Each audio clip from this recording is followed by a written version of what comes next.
Hello everybody, video here for you today. This is the no-cap recap of the March 29th, 2022 Season 9, Episode 20 of The Curse of Oak Island called The Hedden Truth. If you missed my recap of Episode 19, there's a link to it in the upper right. Let's get into it. There's an island in the North Atlantic where people have been looking for an incredible treasure for 227 years. This episode picks up in the fall of 2021 when the weather begins getting worse faster than most other parts of the world. This is a rare shot showing how close the money pit is to the swamp, which they have let refill with water to use in the industrial wash plant for the spoils coming out of the money pit area.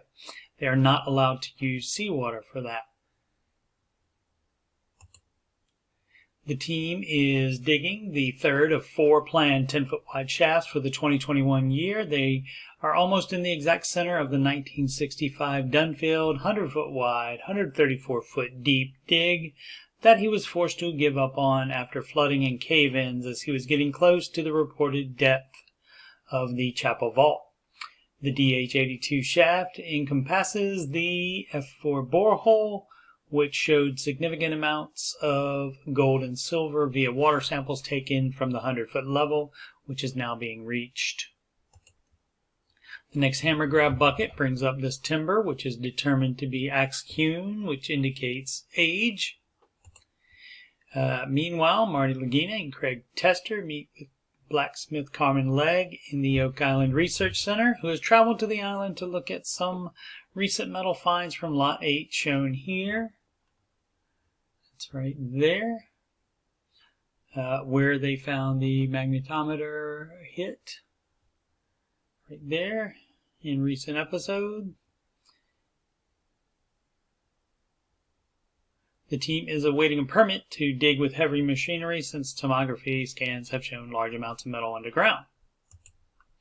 The first find Carmen identifies as a boom chain, which was used to keep floating logs together. The second item, he says, is either a hook driver for driving down iron bands on barrels or a chinking tool used to drive a sealing mixture between boards of a ship. All three could date back as far as 1500. Carmen suggests that Lot 8 here could have been a staging area for ship repairs. In the previous 5 years, the team has found evidence of centuries-old wharfs in Smith's Cove, along the shore of Lot 25 and Lot 32 here, as well as in the southeastern corner of the man-made triangle-shaped swamp. As the DH-82 shaft approaches the 124-foot level, Rick Lagina and other members of the team meet with underwater treasure expert Dr. Lee Spence and expert diver Tony Sampson to plan dives on the targets found off the northern shore of Oak Island and between Oak Island and Frog Island in the previous episode. Dr. Spence says it looks like there are one or two shipwrecks between the islands. They cannot dig in the ocean due to Nova Scotia law, but they are hopeful that if they can identify one or more shipwrecks, that they can get a special permit to do so.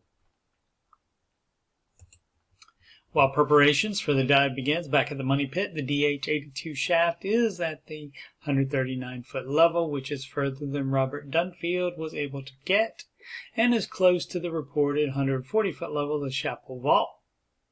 At 144 feet, the oscillator encounters something solid. In the next hammer grab, metal detection expert Gary Drayton finds this possible sailcloth needle. It's too small to be a cribbing spike. Gary found another one in 2016, just 7 feet southeast of the current shaft. Fred Nolan and others had a theory that a massive sailing vessel was dismantled, and those materials were used to create the money pit. The shaft encounters bedrock at a depth of 153 feet, which means the end for the third shaft. With just a few weeks left before winter sets in, the team must decide where to sink the fourth and final shaft. Dr. Lee Spence and Tony Sampson begin their dive on the area between the islands. Tony gets a magnetometer hit, but cannot see what it is because of the silt and dense vegetation covering it. They expand the area and get another hit, but again there is nothing visible. They plan to return, hoping that storms and such would move the obstructions around a bit so that something can be seen that would get them a dig permit. They do not investigate that other area in this episode. In the war room, the team discusses where to put the final shaft. Craig Tester wants to sink it in this area just outside of the Hedden shaft, which is DE11 on the grid, and is 10 feet to the east from the location of the third shaft just completed. Like about right in there, I think.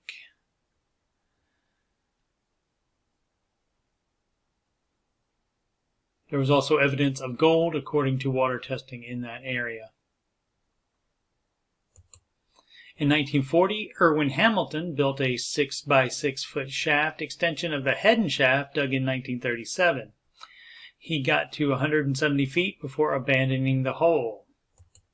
On the way to 170, at the 150 foot level, Hamilton drilled through a 4-foot tunnel, but just continued past it thinking that it was a flood tunnel. Jack suggested they name the shaft DMT-2, the second shaft named for his brother and Craig's son Drake Maxwell Tester, who passed away at an early age 5 years prior. While the teams from Rock Equipment and Irving Equipment prepare to start pushing that shaft in the DE11 area, Rick Lagina, surveyor Steve Guptill, and other members of the team converge on Lot 8 to continue following up on the magnetometer survey from earlier last year that showed the big anomaly at an unknown depth by itself. They clear the ground of branches and such to do a ground-penetrating radar scan in the area. The device used produces both 2D and 3D images, as well as estimates an approximate depth. The scan reveals anomalies at both the 5 and 20 foot levels.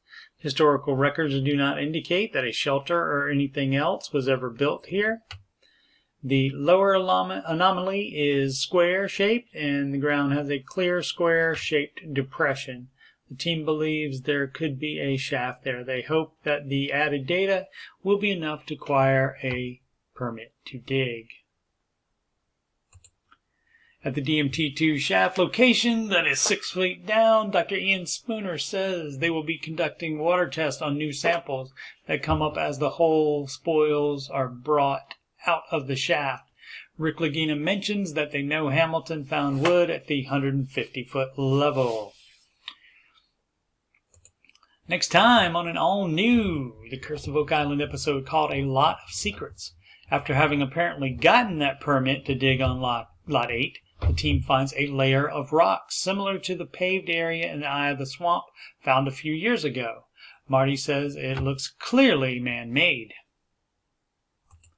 Gary gets a hit, presumably on Lot 8, and finds an item that they don't show clearly, which is followed immediately by this clip, which has a presumed expert of some type saying, quote, "It could be one of the stones from a Masonic high priest breastplate who had buried the Ark of the Covenant on Oak Island centuries ago," end quote.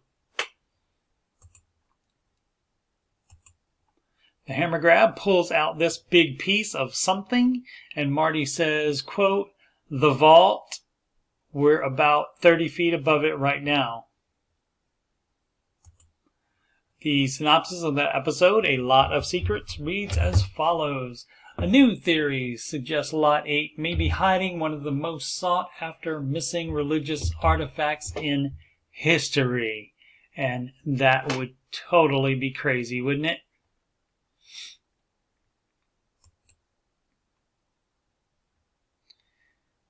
I'll be back next week to recap that episode 21, and a link to that recap episode will be in the upper right in this video once I post the episode 21 recap.